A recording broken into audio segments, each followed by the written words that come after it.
Why optimize your website for search engine optimization? Well, it's simple. If you don't optimize your website, you're not going to be in the top list of results and your customers aren't going to find you. So if you don't optimize, everything will just go bad. So here, as you can see, I have typed scuba diving equipment.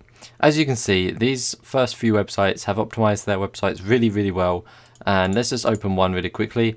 So here we go, here's one. They are using a lot of different keywords to make sure that they're appearing in the top of the search results organically. All of these ones, as you can see, are advertisements. But yeah, if they didn't do that, they'd be a lot further back, like they'd be on page 7 or even past that.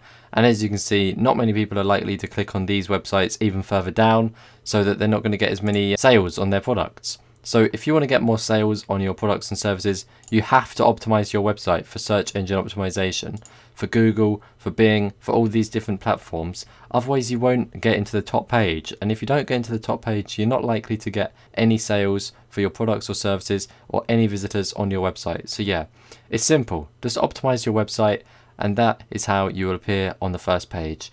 Take your time with it, make sure you do it correctly by following steps in this course, and it'll be fantastic and you'll be on the first page for your keywords. That's all you need to do really. Just concentrate and work hard and take your time and it'll be fine.